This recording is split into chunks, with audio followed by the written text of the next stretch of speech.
주심으로 종교개혁 504주년 기념주일 예배를 하나님께 드리겠습니다.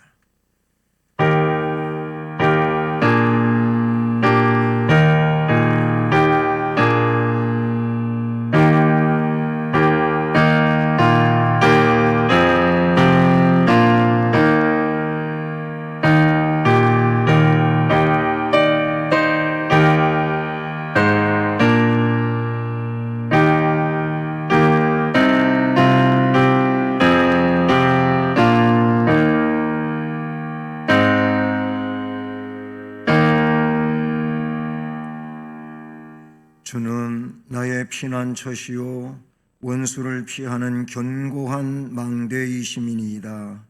내가 영원히 주의 장막에 머물며 내가 주의 날개 아래로 피하리이다. 아멘. 사랑과 은혜가 충만하신 하나님 아버지, 감사와 경배를 드립니다. 우리로 하여금 거룩한 주일 예배를 드리며 하나님께 영광을 돌릴 수 있게 인도하시고 주장해 주셨음을 감사드립니다. 이 예배 시간 처음부터 끝까지 하나님이 홀로 영광 받으시는 복된 예배가 되게 하옵시고 우리 모두를 주의 은혜로 다스려 주옵소서. 예수 그리스도의 이름으로 기원드립니다. 아멘. 자리에서 일어나셔서 찬송가 14장을 찬송드립니다.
성시교독은 교독문 104번 종교개혁주일 교독문 교독하시겠습니다. 나의 힘이신 여호와여, 내가 주를 사랑하나이다.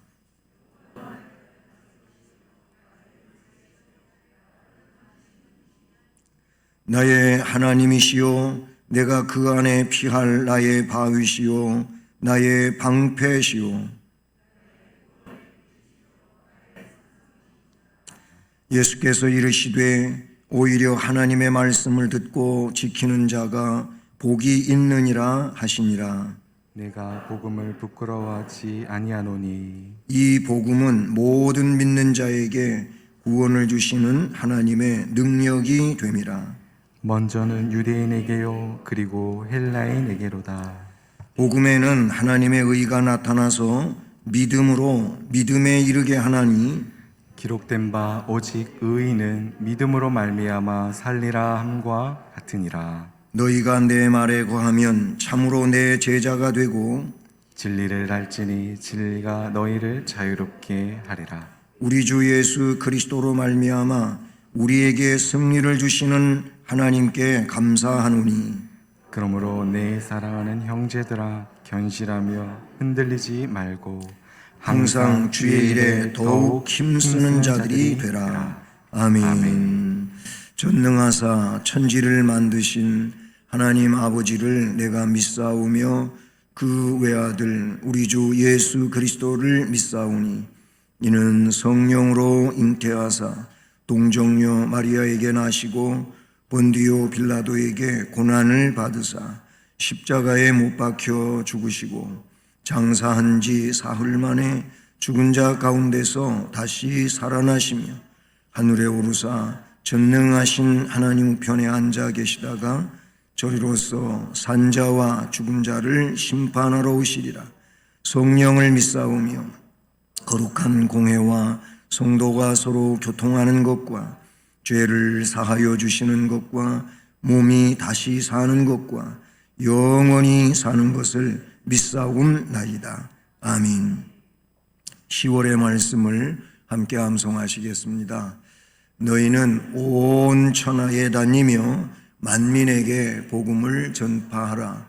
믿고 세례를 받는 자는 구원을 얻을 것이요 믿지 않는 사람은 정죄를 받으리라. 마가복음 16장 15절로 16절 말씀. 아멘. 자리에 앉으셔서 찬송가 580장을 찬송드립니다.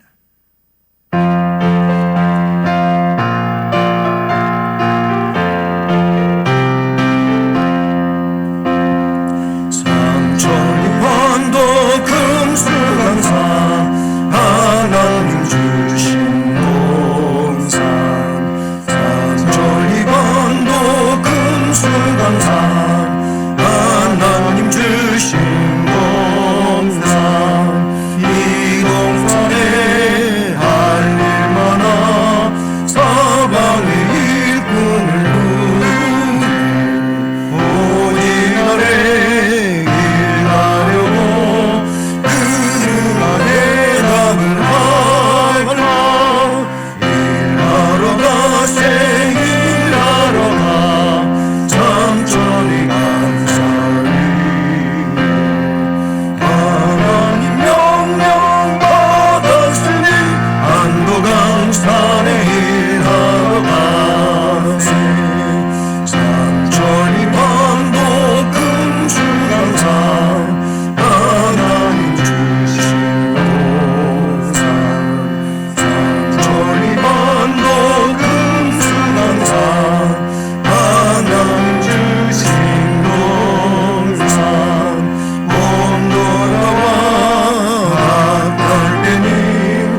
사랑의 하나님 아버지, 거룩한 주의 날 하나님 앞에 서기에 부끄러운 모습이지만 믿음으로 의롭다 여겨주신 은혜로 인해 담대히 주님 앞에 나와 대면 또는 비대면으로 예배드리게 하심을 감사드립니다. 하나님의 크신 사랑으로 저희들 죽은 자 가운데서 살리시고 영원한 생명을 더하여 주심에 감사를 드립니다. 만유의 주를 찬양하오니 홀로 영광 받아 주옵소서. 이 시간 우리들 어떠한 모습으로 세상을 살아왔는지 돌아보길 원합니다.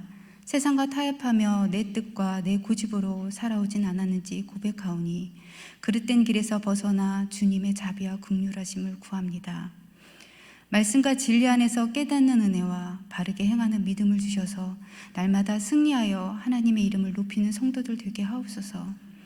오늘 예배 속에 우리의 상한 신령을 회복시켜 주시고 빛의 자녀로 이 세상에 불러주신 소명대로 빛과 소금의 삶을 살겠다 결단하는 귀한 시간 되게 하옵소서. 특별히 자녀와 주일학교에 기도합니다. 우리의 자녀들에게 말씀으로 양육할 수 있는 지혜와 환경을 주장하여 주사 하나님을 알아가는 계시의 영과 총명함을 주옵시고 분별 있는 삶으로 하나님께 영광을 드리는 자녀들 되게 하옵소서. 또한 각 부서별 예배와 코로나로 인한 제한적인 만남의 규제와 섬김의 나눔이 활성화되어 예배와 찬양의 은혜가 충만하게 하옵소서. 성령 하나님, 이 시간 말씀을 들고 서신 담임 목사님, 우리에게 말씀을 전하실 때 강건케 하옵시고 그 전하시는 말씀으로 우리로 깨달아 알게 하시며 은혜와 기쁨과 소망을 가지게 하옵소서. 교회 이곳저곳에서 각자의 은사대로 예배를 인도하는 성도들 주님의 기쁨이 되게 하시고 은혜의 은혜를 더하여 주옵소서. 주님의 성품이 우리의 성품이 되길 소망하며 예수 그리스도의 이름으로 기도드립니다.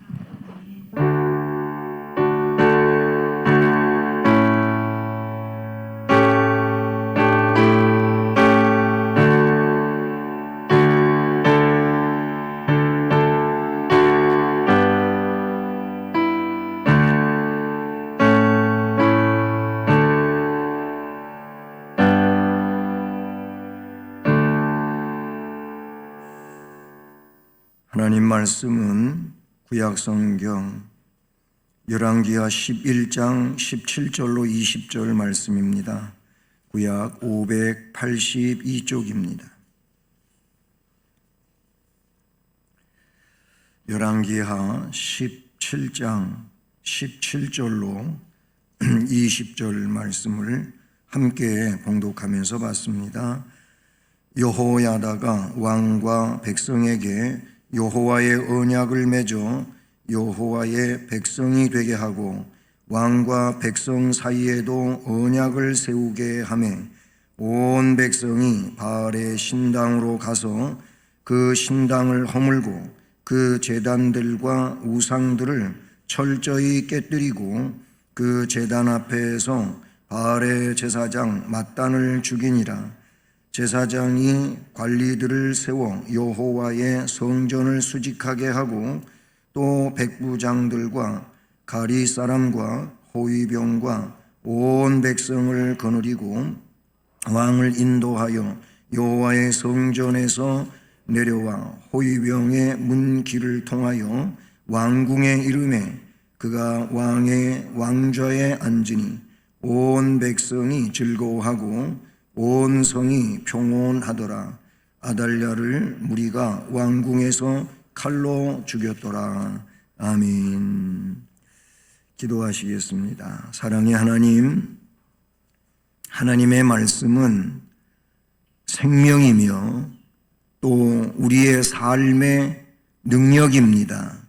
그 말씀을 순종하는 자에게 복을 주시고 영원한 하나님의 나라와 이 땅 위에서의 모든 삶을 은혜로 인도하시는 하나님이심을 말씀해 주셨습니다. 그러므로 오늘도 말씀에 의지할 수 있게 하여 주시옵고 선포되는 말씀을 통하여 우리의 삶을 돌아보고 하나님 앞에 부적절한 모든 것들을 개혁하는 용기를 갖게 하옵소서. 이 종을 이 시간도 은혜의 도구로 써주시옵기를 간절히 원하오며 예수 그리스도의 이름으로 기도드립니다. 아멘. 할렐루야. 네, 오늘은 2021년도 10월 31일 주일날이죠. 예, 1517년 10월 30일 날은 마틴 루터가 종교개혁을 단행한 날이죠. 그러므로 오늘은 마틴 루터의 종교개혁 504주년이 되는 그런 날이며 주일입니다.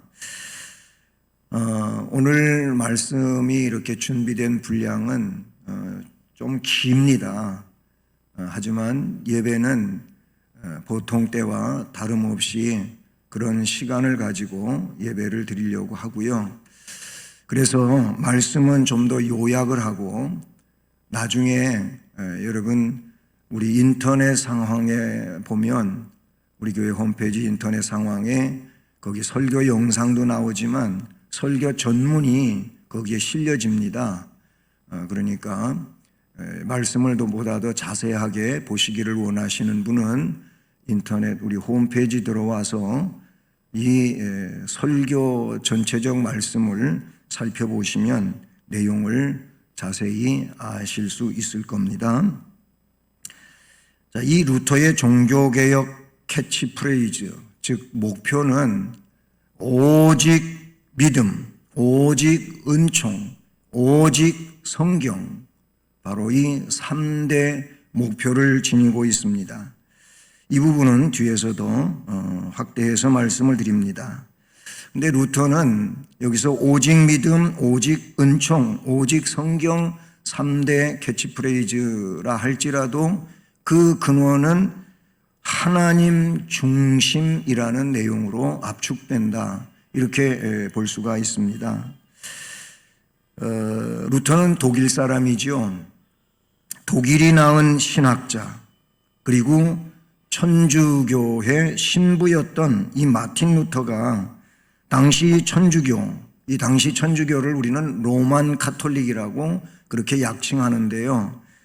이 로만 카톨릭이 어마어마하게 부패했지요. 그 부패상을 신부의 한 사람으로 더 이상 간과할 수 없어가지고 95개 조항의 항의문을 만들고 그 항의문을 이제 예배당 그 문에다가 게시하고 종교개혁을 단행합니다. 오늘날까지 개신교에서는 이 10월 달 혹은 10월 31일을 종교개혁 기념일로 지켜오고 있는 것입니다. 당시 로마 카톨릭 교회는 전 세계를 호령을 합니다. 그 교권이 감히 도전할 수 있는 사람은 아무도 없습니다. 세상 권세까지도 지배하고 있던 그런 때인지라 누구도 항거하거나 개혁한다고 하는 것은 어려운 일이고 목숨을 걸어야 되는 일이었던 것입니다. 그런데 개혁자들은 루터 전에도 개혁전 개혁자들이라고 그렇게 나타나는데 그 중에 대표적 인물이 사보나놀라라는 그런 인물이죠.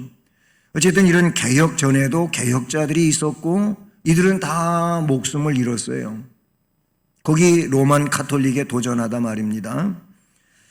근데 결국은 개혁자들이 골기하게 됩니다. 그 배경은 하나님의 말씀인 성경이 왜곡되고 있는 것을 더 이상 묵과할 수 없다는 데서 비롯된 것입니다. 오직 성경, 이 내용은 개혁자들의 슬로건의 대표적 내용이 되기도 하지요. 그래서 오직 성경은 다른 말로 일컬어지고 있었는데 성경으로 돌아가자, 그것입니다. 성경이 아니다. 지금 우리의 이런 조직이라든지 어떤 교리적 내용이라든지 이런 것들이 성경이 아니라는 겁니다. 그러니 성경으로 돌아가자. 이게 핵심적인 슬로건이었습니다. 물론 개혁이라고 하는 이 말은 기존 질서의 타당성을 완전히 부인하자는 뜻은 아니고 다만 새로운 갱신, 성경에서 빗나간 잘못된 것들을 바로잡자라고 하는 것이죠. 교회가 사도적 신앙에서 멀어질 때 항상 원래적 교회의 면모를 새롭게 갖추기 위해서 과감하게 개혁하는 일은 그때나 오늘이나 앞으로도 다르지 않다고 하는 것을 우리는 기억하면서 종교개혁주의를 맞아서 16세기 종교개혁을 되새겨보고 있는 것은 오늘의 한국교회 또는 우리 개인적으로 나 자신의 신앙 여기에 뭘 개혁을 해야 되는지 이거를 우리가 깨닫기를 원하는 겁니다. 우리는 좁게는 각각 개인이 내가 지금 성경적으로 신앙생활을 하고 있느냐 하는 물음을 자신에게 하기를 바랍니다. 성경에서 하나님께서 혹은 주님께서 요구하고 있는 그 신앙의 원리를 따라서 신앙생활을 하고 있느냐, 그렇지 않다면 그렇지 않은 내용을 우리는 과감없이 개혁해서 말씀 앞에 바로 세워야 된다고 하는 점을 우리는 깨닫는 이런 기회가 되기를 원하는 겁니다. 오늘 본문의 말씀은 뒤에 결론 부분으로 삼아서 말씀을 드리고 이 종교개혁에 대한 중요한 내용들을 몇 가지 언급하고자 합니다. 종교개혁 그 원인은 어디에 있었을까? 이미 서론으로 말씀을 드렸지만은 몇 가지 대표적인 이유를 보면 교회의 부패였다는 겁니다. 그 교회의 부패 가운데 가장 선두에 나타나고 있는 것은 교직 매매였다는 겁니다. 신부가 되게 하는데 정상적인 코스를 밟아와서 그래서 엄격한 시험을 치르고 신부가 되게 해야 되는데 그런데 그냥 돈만 주면 신부가 되는 이런 일들도 중세에 있었다는 것이죠. 교황의 세속화, 권위 상실, 부도덕한 생활 이런 것들이 개혁의 근원이 되기도 했어요. 레오 10세의 면죄부 판매, 어떤 표딱지를 사면 그것에 의해 가지고 죄가 속해진다, 사죄되어진다 하는 이 면죄부, 그리고 교회의 교리적인 탈선, 교회의 재정 압박, 교회가 재정적으로 압박당하니까 돈 벌기 위해서 이런저런 수단을 강구했었다 그런 말입니다. 위클리프의 종교개혁이 일반 교인들을 감동시켰다. 그것도 종교개혁의 아주 중요한 이슈가 된 겁니다. 그런 것들이 원인이었고요. 목적이라고 하면 세 가지의 중요한 내용이 있는데 첫째는 율법 종교에서 복음적 종교로 만들어야 된다. 아직도 우리는 구약의 율법 아래 있는 자들이 아니고 예수 그리스도의 복음 아래 있는 자들이 아니냐. 그래서 율법 종교의 사슬에서 풀려나는, 즉 복음으로 가야 되는 내용이 목적이었고, 교권주의에서 참 자유주의로 발전시켜야 된다고 하는 겁니다. 어떤 교권에 의해 가지고 사람이 거기에 억압이 되고 묶이는 것이 아니고 복음 안에서 영적 자유를 가지고 하나님을 마음껏 기쁘고 즐겁고 감사함으로 섬기자고 하는 것입니다. 그리고 한 가지는 의식적인 신앙에서 체험적 신앙으로 옮겨가자고 하는 것도 목적이었던 겁니다. 그러면 이 종교개혁을 위해서 95개 조항이 루터에 의해서 만들어지게 되는데 그 95개 조항의 논제를 살펴보고자 합니다.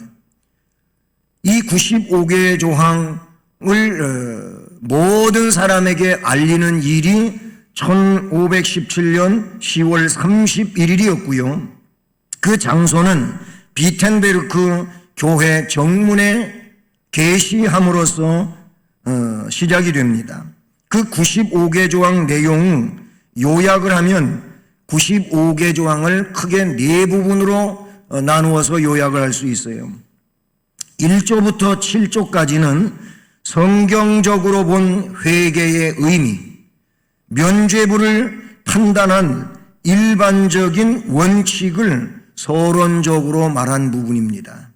그리고 8조에서부터 29조까지는 연옥에 가 있는 영혼을 위한 면죄부에 대하여 조상들이 죽어서 천국도 아니고 지옥도 아닌 그 중간 지점을 가톨릭에서는 연옥이라고 하는데 그런 연옥에 가 있다는 거죠.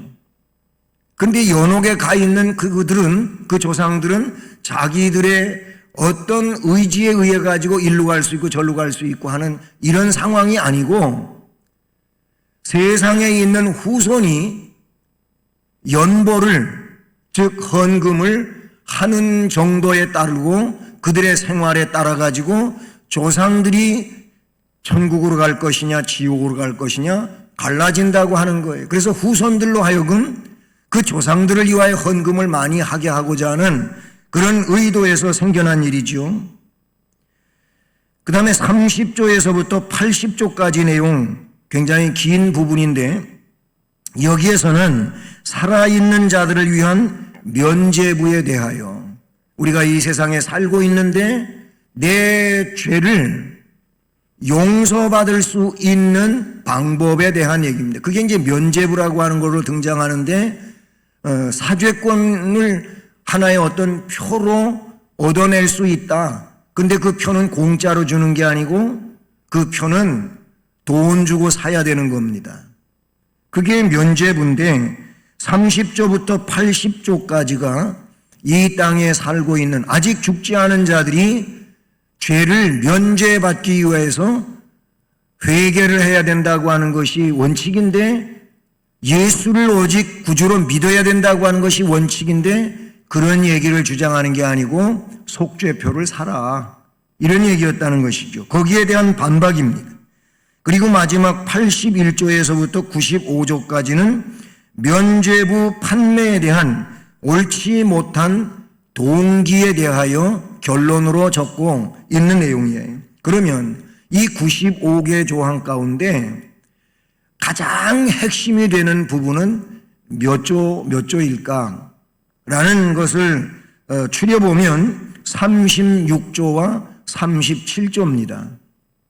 그 내용은 이렇습니다. 36조는 진정으로 회개하는 모든 그리스도인들은 면죄부가 없어도 죄와 형벌에서 사함받을 수 있는 완전한 권리를 가진다.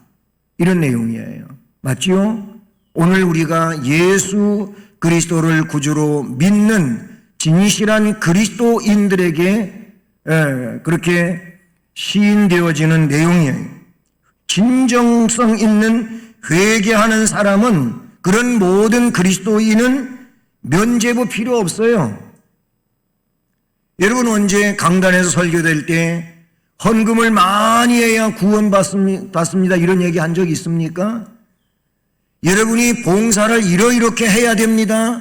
아니면 이런 직분을 받아야 구원받습니다. 이렇게 얘기합니까? 그렇게 얘기하는 건 옛날 로만 카톨릭하고 똑같은 것이고 이단이나 하는 얘기예요. 이단이나. 또 한 가지 37조가 핵심 부분에 속하는데 37조는 이런 내용입니다. 모든 진정한 그리스도인들은 산 자나 죽은 자나 그런 자 간에 그리스도와 교회의 모든 축복에 참여한다. 누가?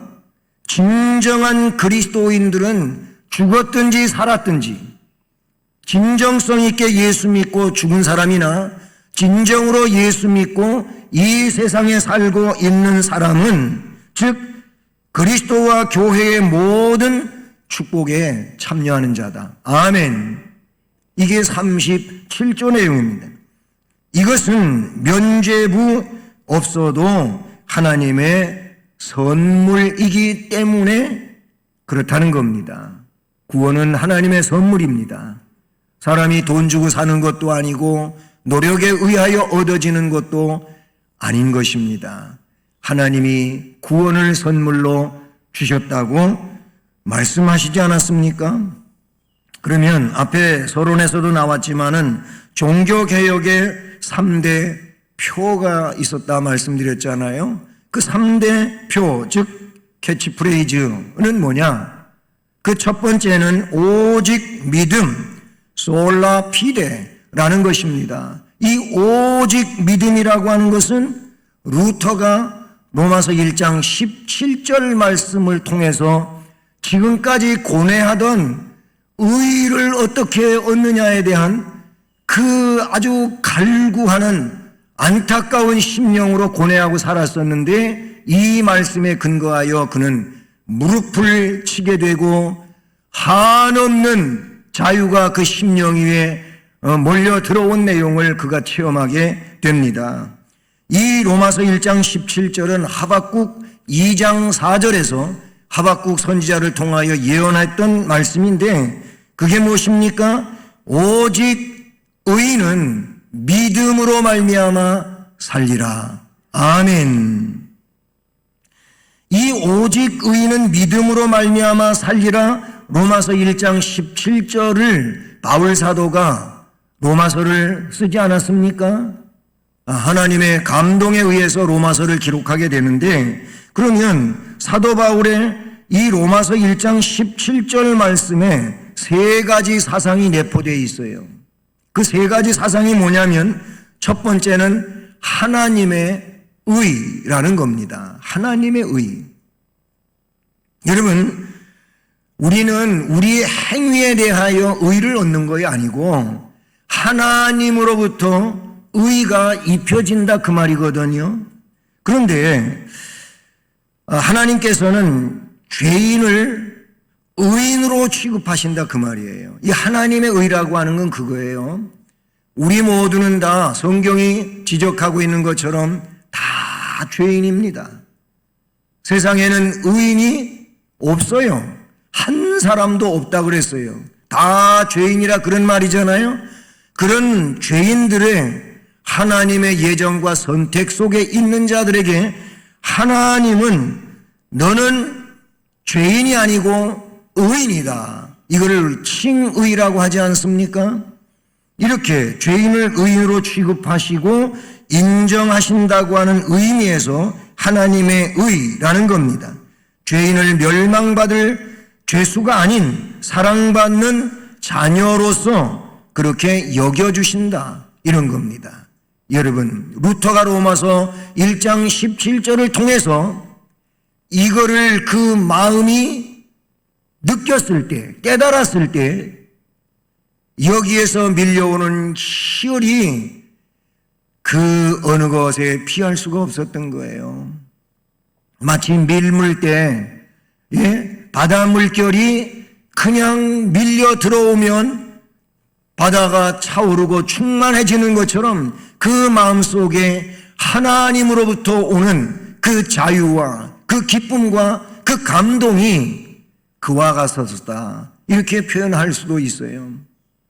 여러분, 여러분에게는 하나님에 대한 두려움보다 우리 예수 그리스도의 은혜를 통한 기쁨과 감사가 넘치는 심령이 되어야 할 줄로 믿습니다. 이게 복음적 종교라 그런 말인 거예요. 왜냐하면 예수 그리스도께서 그 돌아가심이 바로 나의 의를 위해서, 나의 이 구원을 위해서, 내 죄의 모든 속량을 위해서 하신 일이라고 확신하면서 이 자유와 기쁨이 내 마음속에 감동되어져야 된다 그 말이에요. 루터에게 있었던 일이에요. 그리고 이것은 루터 때문에 그렇다는 얘기가 아니고 이미 바울이 경험한 일이고 예수 그리스도가 그리스도를 구주로 믿는 자들에게 그때로부터 지금까지 주시는 내용이다. 아멘. 오늘 이 시대를 살아가는 그리스도인으로 이런 영적 희열과 기쁨과 감사가 있어서 그 주님을 위하여 아주 결정적으로는 목숨을 내주어도 나는 손해가 없다, 이런 생각이 있어야 된단 말이죠. 그리고 그래서 그 주님을 위해서 이렇게 헌신하고 저렇게 헌신하고, 그리고 그리고 주님의 나라와 거룩한 역사와 그 영광을 위해서 내 전심을 다 바쳐 주를 봉사하고자 하는, 그래도 기쁘고 즐거운, 이것이 복음적 신앙이 되는 줄로 믿습니다. 바로 그 하나님의 의가 로마서 1장 17절에 포함이 되어 있고요. 그 다음에는 믿음이라는 겁니다. 믿음은요, 자신을 깨뜨리는 것으로부터 시작이 되지요. 나를 깨는 데서 시작이 된다, 그 얘기. 자신의 불완전한 이성, 여러분이 오늘날도 보면 자기 이성 때문에 올바른 신앙을 갖지 못하는 사람들이 많아요. 항상 말씀드리지만은 이성 중요한 겁니다. 이성적으로만 해도 괜찮아요. 이성적으로 하지도 않는 사람들이 세상에 너무 많기 때문에 그런 얘기를 하지요. 그런데 여러분, 우리 하나님이 기뻐하시고 인정해 주시는 신앙은 이성적 신앙이 아니에요. 이성을 그 영이 지배하는 신앙을 말합니다. 예? 이 믿음은요, 이성이 아니에요. 이 믿음은 영성에서 오는 것이라고 보시면 되는 겁니다. 즉, 그러니 자신의 불완전한 이성도 깨져야 돼. 지식도 깨져야 돼. 자기의 완악한 고집, 교만, 불신앙 다 버려야 돼. 자기 주장이, 자기 생각이 마치 신앙의 전부인 것처럼 생각하는 사람들도 있어요. 이거는 현대를 살아가는 이들에게 많이 있는 내용이에요. 그래서 자기 주관적으로 아니면 자기의 이 머릿속에 있는 생각대로 신앙생활을 하려고 그래요. 주의를 지키는 것도 그런 개념을 갖고, 헌금을 하는 것도 그런 개념을 갖고, 봉사를 하는 것도 그런 개념을 가져요. 이 코로나 시대에 가만히 생각해 보십시오. 그런 이성적 작용을 가지고 영적 작용이 무시돼 버리고, 그래가지고 믿는 게 아니고 그냥 이성적 신앙이 돼버린 거예요. 우리 주님은 이런 거 원하시지 않습니다. 그걸 깨라는 거예요. 믿음이라면 그걸 깨는 겁니다. 믿음의 핵심은 그러니까 예수를 자신의 구주로 믿고 그를 나의 주인으로 받아들이는 게 진정한 믿음이다, 그 말이죠. 자신의 주인이 자신이 아니고 주님이 나의 주인이 되기를 바라면서 그가 자신의 구주됨을 만민 앞에 고백하는 것이 바로 성경이 요구하는 믿음이라는 것이지요. 그래서 참된 믿음은 일시적인 것이 아니고 영원한 것이다, 이렇게 볼 수 있는 것입니다. 그리고 또 한 가지, 이 로마서 1장 17절에 내포되어 있는 의미가 뭡니까? 오직 믿음이 구원에 이르게 한다는 겁니다. 그 어떤 것도 아니고, 그 어떤 방법도 아니고, 오로지 예수 그리스도를 구주로 믿는 이 믿음이 구원에 이르게 한다는 겁니다. 믿음으로 말미암은 구원은 여호와의 심판에서 구원을 받습니다.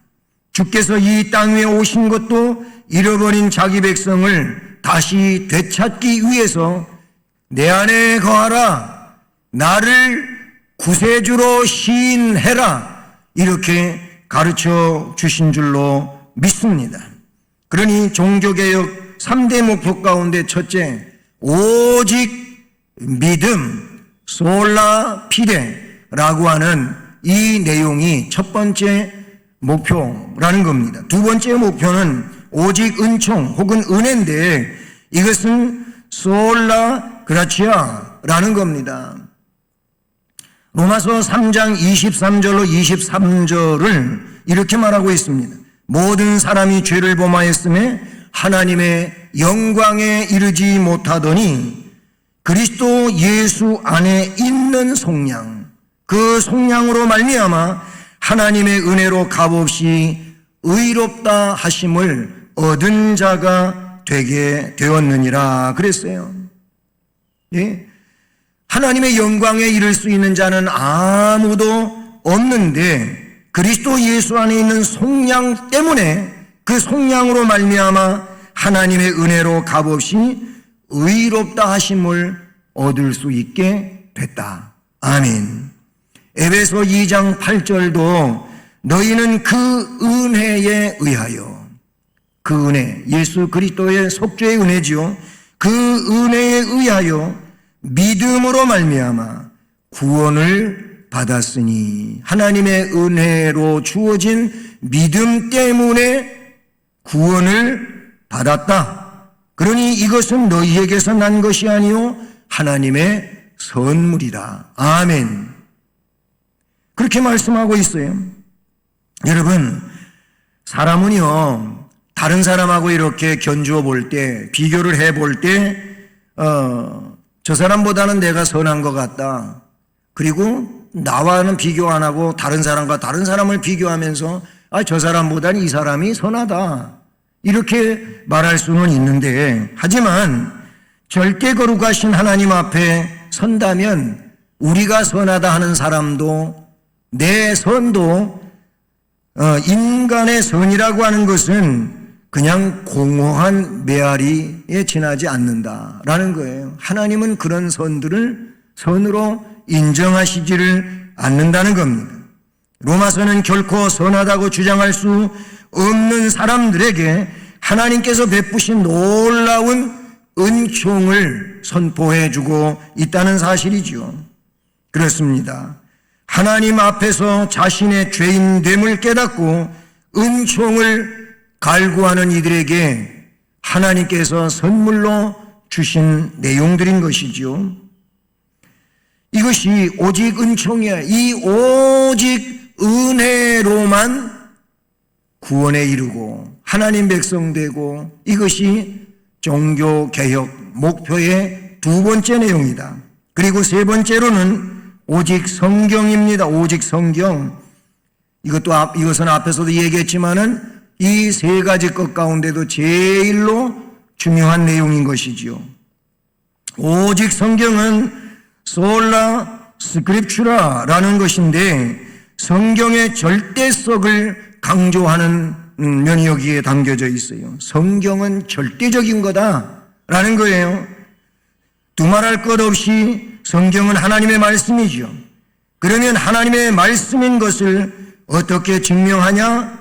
이 답은 성경은 하나님의 말씀이라고 주장하고 있다는 것입니다. 성경 자체의 권위는 성경만이 증명해 줄 수밖에 없어요. 누가 성경이 진리다 말해서 성경이 진리인 게 아닌 거예요. 목사님들이 성경이 진리다 이렇게 말하니까 성경이 진리다, 물론 그것도 말이 틀리지는 않겠지만은, 그러나 그거보다도 하나님이 성경을 진리로 이야기했어요. 예?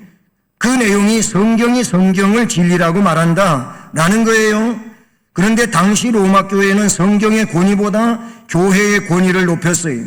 그래서 교회의 결정은 곧 성경이고 법이 된다, 이렇게 말했던 것이지요. 또한 이 성경의 절대성을 이야기할 뿐만 아니라, 그럼 성경이 그렇게 절대적인 것은 즉 성경의 영감성 문제인 겁니다. 디모데후서 3장 16절에 모든 성경은 하나님의 감동으로 되었다, 이렇게 말하고 있어요. 성경은 분명 사람이 썼지요. 그렇죠? 바울이 썼고, 요한 사도가 썼고, 베드로가 썼고, 야고보가 썼고, 혹은 마태, 마가, 누가, 요한이 썼어요. 신약을 보면 그렇게 기록자들이 나와요. 사람이 쓴 거 분명한데, 사람이 쓴 성경이 왜 하나님의 말씀이냐?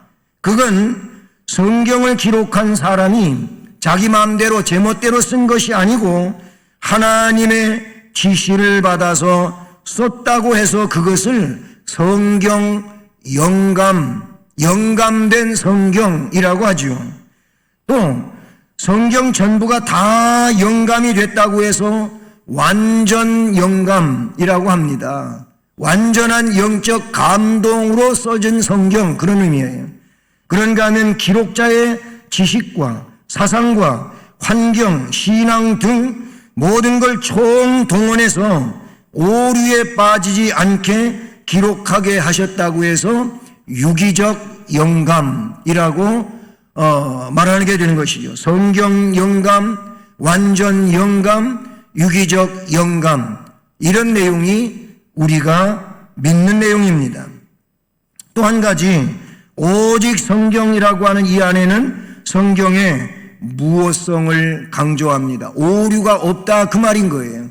물론 여기서 오류가 없다고 하는 내용은 예수님이 1.2획이라도 없어지지 아니하고 다 이루리라고 말씀하신 것처럼 그것은 히브리어요 혹은 아람어요 아니면 헬라어, 그 원어를 두고 하는 얘기라고 여러분이 보시면 되는 겁니다. 정경은 66권이지요. 모두가 하나님의 말씀이며 그릇됨이 없다는 뜻입니다. 그런데 현대 신학자들과 자유주의 신학자들 가운데는 성경의 오류를 지적합니다. 그래서 성경책을 펼쳐놓고 쭉 보면서 이것은 하나님의 말씀이 아니고 그냥 기록한 사람이 자기 생각을 갖다가 집어넣은 거다. 그래서 이거는 빼야 되고 또 이것도 빼야 되고 그렇게 빼내다가 보니까 성경에 하나님의 말씀이 하나도 없는 거예요. 놀랍지 않아요? 그래가지고 너무 이상하게 돼버리니까 뭐라고 또 얘기가 나왔냐면은 이 두꺼운 성경책은 하나님의 말씀이긴 말씀인데 어떤 때 하나님의 말씀이냐? 성경책을 읽다가 어느 부분에서 감동을 받을 때 그것이 하나님의 말씀이다.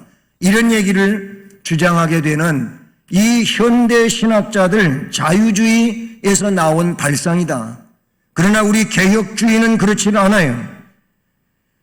그래서 우리 개혁주의 교리와 신조 제1조 요리문답에서도 마찬가지예요. 제1조 제일 먼저 다루고 있는 내용이 뭐냐? 그 내용에서는 신구약 성경은 하나님의 말씀이다 이렇게 되어 있어요. 신구약 성경은 하나님의 말씀으로 신앙과 본분에 대하여 정확 무오한 유일의 법칙이니라. 아멘. 어디가? 개혁주의가 그런다는 거예요. 개혁주의는 프로테스탄트라고 그러잖아요. 이 프로테스탄트라고 하는 것은 항거자, 항의자이라는 뜻이에요. 그럼 아무 때나 막 항의하냐? 그건 아니고 말씀에서 틀렸을 때 항의하는 자들이라 그 말이에요. 그래서 루터를 중심으로 그 당시에 성경에 위배된 내용에 항의했었던 개혁자들을 우리는 이야기하게 되는 것이죠. 성경은 영원한 것입니다. 간혹 성도들 가운데 구약시대와 신약대의 신학을 구별하면서 구약대로 즉 율법대로 믿을 수 없다고 하면서 지금은 시대를 따라 믿음 생활을 해야 한다고 제법 논리정연하게 말하는 것 같지만은 이미 앞에서 이야기한 것처럼 그것은 자기 이성주의에 빠진 내용이라 그럽니다. 이건 아주 위험한 신앙이죠. 세상이 어떻게 변해도 하나님의 말씀은 동일한 것입니다. 변하지 않습니다. 주님은 1.1획이라도 없어지지 아니하고 다 이루어진다고 말씀하시지 않았습니까? 자, 그러면 종교개혁에 대한 이야기는 거기서 마무리하고 오늘 본문의 말씀 여호야다의 개혁이라고 하는 것인데 11장 1절로 2절 말씀에 보면은요, 여기 이스라엘 백성이 대제사장 여호야다의 개혁에 의해서 그동안 바알신을 도입하고 다윗 왕조를 진멸시키려고 했던 아달랴, 즉 여인 아하시아의 어머니인데, 이 아하시아 자기 아들이 왕이었었는데 죽고 나가지고 엄마가 갑작스레 왕위를 차지해요. 그래 놓고는 다른 이들이 도전하지 못하게 자기 왕손을, 손자들을 다 죽이는 거예요. 그런데 그때 누가? 딸이 말입니다. 요람 왕의 딸 아하시아의 누이, 즉 이 아달랴의 딸이 되는 것이죠. 여호세바가 아시아의 아들 요아스를 왕자들이 죽임을 당하는 중에 빼내요. 그와 그의 유모를 침실에 숨겨가지고 아달랴를 피하여 죽임을 당하지 않게 해요. 누가? 대제사장 여호야다가 말입니다. 결국은 뭐예요? 자기 딸 아달랴의 딸이 즉 여기서 요아스의 고모가 되는 사람이지요. 그래서 요아스를 은밀히 숨겨서 키웁니다. 이제 나를 기다리면서 그렇게 지내다 결국은 여호야다가 이 요아스가 7살 되는 해에 결국 왕 위에 오르게 하지요. 그런 일을 위해서 벌어진 일입니다. 근데 오늘 말씀 보면 이 언약의 백성이 됨의 의미를 말해주고 이에 따라 이루어져야 하는 신앙 개혁에 대해서 깨우쳐 줍니다. 여호와와 언약을 맺은 백성이 친백성이고 오늘날도 마찬가지야. 하나님 언약 백성이 우리가 되어야 한다는 것이지요. 아브라함을 비롯한 신앙의 조상들과 언약을 맺은 하나님께서 드디어 그들의 후손인 이스라엘 백성들과 시내산에서 언약을 맺습니다. 출애굽기 19장 5절, 6절, 8절에 보면 거기 나와 있어요. 너희가 내 말을 잘 듣고 내 언약을 지키면 너희는 모든 민족 중에서 내 소유가 되겠고 너희가 내게 대하여 세상 나라가 되며 거룩한 백성이 되리라고 하셨고 이스라엘 백성들은 일제히 응답하여 여호와께서 명령하신 대로 다 행하리이다 라고 응답을 했습니다. 여기서 영적 이스라엘 백성인 성도들도 이 언약 속에 속해 있다고 하는 것을 알게 되지요. 여러분은 언약 백성이십니까? 하나님의 약속에 있는 백성입니까? 하나님이 약속하셨는데 그 약속대로 하겠다고 응답하신 분들입니까? 응답하신 분들이어야 하고 응답하신 분들이라면 약속대로 하나님은 지키실 것이고 동시에 우리도 그 약속 안에 살아야 된다고 하는 것입니다. 이 언약은 하나님 사랑에 근거한 거예요. 우리가 뭐 그렇게 하겠다고 해서 된 게 아니고 하나님이 멸망할 우리를 사랑하셔서 이 다가오셔가지고 언약을 체결하신 거예요. 할렐루야. 그리고 이 언약의 유효성의 근거라고 하는 것은 우리에게 있는 게 아니고 하나님의 신실하심에 있어요. 하나님이 신실하신 하나님이기 때문에 이 언약은 하나님이 계속 그렇게 끌고 가시는 내용이다 그런 얘기죠. 야고보서 1장 17절도 각양 좋은 은사 온전한 선물이 다 위로부터 빛들의 아버지께로 내려오나니 그는 변함도 없으시고 회전하는 그림자도 없으시니라. 아멘. 하나님은 그렇게 신실하신 하나님이십니다. 우리가 복음 찬송에도 하나님은 단 한 번도 나를 실망시킨 적이 없어요. 내가 내 욕심 때문에 내 정욕 때문에 내가 스스로 실망하는 거지 하나님은 나를 단 한 번도 실망시킨 적이 없으신 하나님이십니다. 그러므로 언약 백성은 언약을 지키는 백성이 되어야 할 줄로 믿습니다. 언약을 항상 지키고 기억하고 준행해야 되는데 오늘 말씀에 보면 언약 백성인 제사장 여호야다와 그를 따르는 자들은 18절의 말씀에 보면 언약을 세워놓고는 온 백성이 바알의 신당으로 가가지고 그 신당을 허물고 그 제단들과 우상들을 철저히 깨뜨리고 그 제단 앞에서 바알의 제사장 mat단을 죽이고 제사장들이 관리들을 세워서 여호와의 성전을 수직하게 했다. 할렐루야. 오늘 이 18절에 있는 내용이 우리가 이 시대 속에서 해야 할 일이에요. 내 안에 혹은 내 삶 속에 들어와 있는 바알의 신당, 하나님보다 더 사랑하는 것들이죠. 그 신당 허물어야 돼. 그 제단 우상 철저히 깨버려야 돼. 그 제단 앞에서 바알의 제사장 죽여야 돼요. 더 살아있으면 안 돼요. 그것이 내 안에서 꿈틀대고 있으면 여러분은 온전한 신앙생활을 할 수가 없어요. 마틴 루터가 개혁할 때에도 그래서 목숨 걸고 성경에서 잘못된 언약 관계에서 잘못된 것들은 다 깨버렸다고 하는 것을 우리는 알 수가 있다는 사실이죠. 그러니 그것은 자기 자신부터 개혁을 해야 된다는 겁니다. 진리와 정의를 수호하기 위해서는 악에 대항하는 강경하고 단호한 태도가 신앙인에게는 너나 할 것 없이 있어야 돼요. 의로움이 어떤 것인지를 알았다면 지체 없이 실행에 옮겨야만 합니다. 개혁자에게는 이 진정한 용기와 신앙이 필요한 겁니다. 여러분, 하나님과 언약을 맺은 언약 백성으로서 그 언약을 지키는 삶을 신실하게 살아가는 언약 백성이 되기를 원합니다. 언약에서 이탈된 삶이 있다면 즉각 개혁을 단행하는 하나님이 원하시는 의로운 삶이 되기를 주님의 이름으로 축복합니다.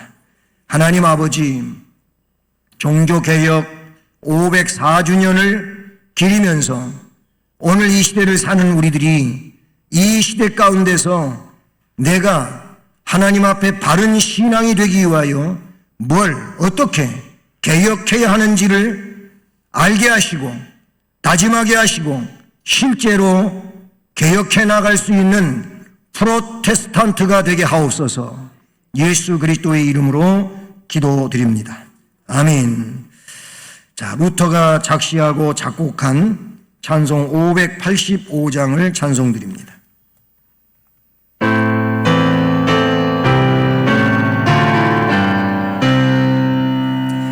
내 주는 강한 성이요 방패와 병기 되시니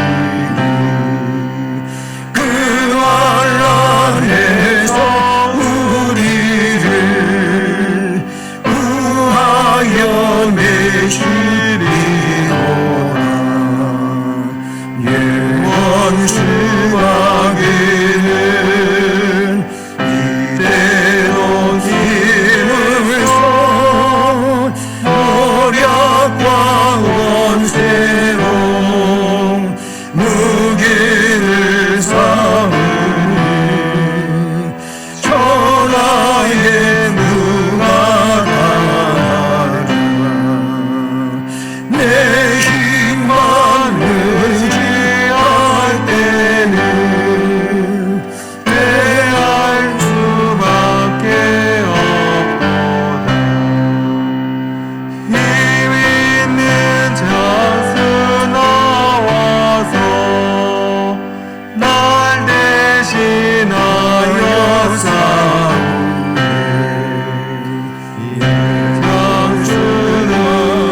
장수는가 주 예수 그리스도 만군의 주로다. 할자 누구랴 하늘시 이기리로다. 이 땅에 마귀 들구로 우리를 삼키려 하나. 험내지 말고 섰거라. 진리로 이기리로다. 친척과 재물과 명예와 생명을 다 빼앗긴데도 진리는 살아서 그 나라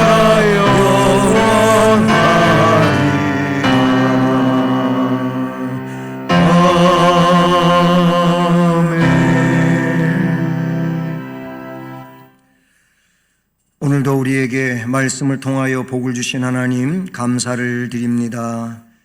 물질을 정성 다해 구별하며 하나님 앞에 봉헌하오니 우리가 드리는 이 헌금을 흠양해 주시며 정성 다한 손길들 위해 그리고 저들 가정들마다 또 일터 위에 학업 위에 복을 주시고 주님의 은혜로 충만하여 건강하고 지혜롭고 총명하고 행복하고 감사하며 기뻐하는 삶을 살아가게 하옵소서.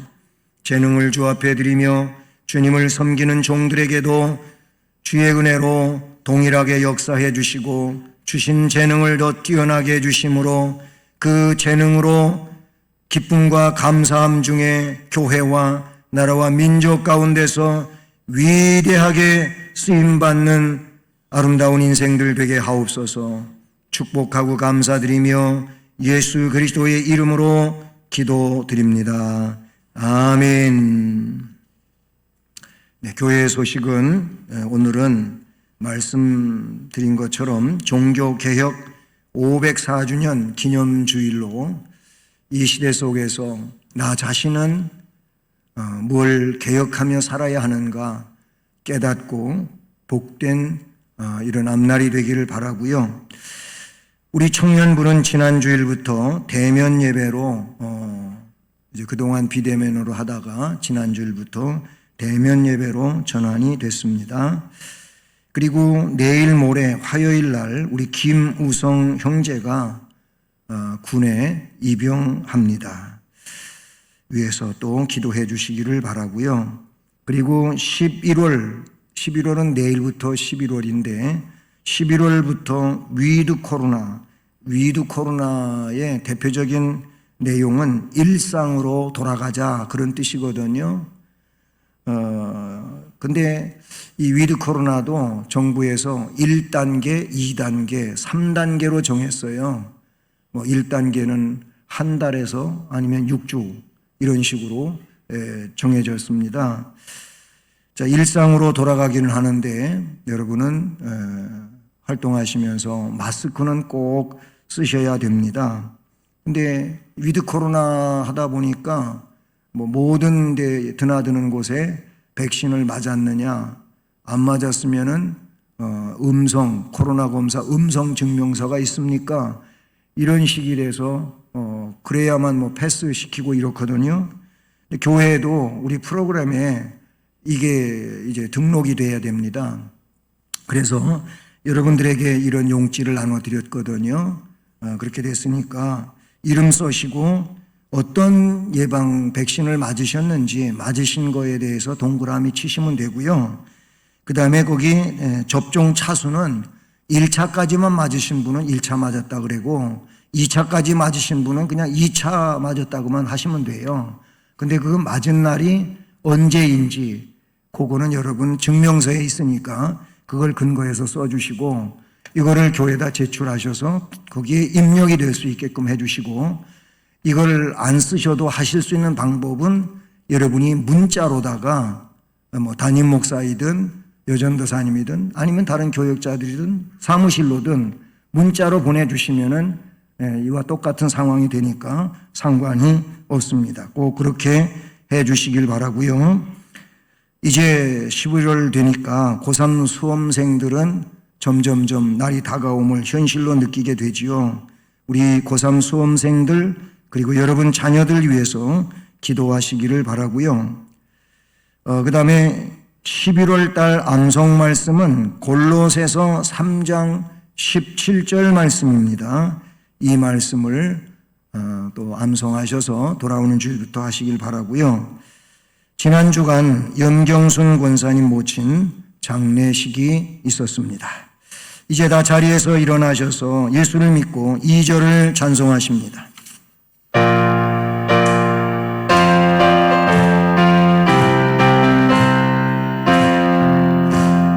예수를 공경 자식을 사랑을 숨고 비우네 이웃이 웃고 주님이 웃고 모두가 즐거워 우리 가정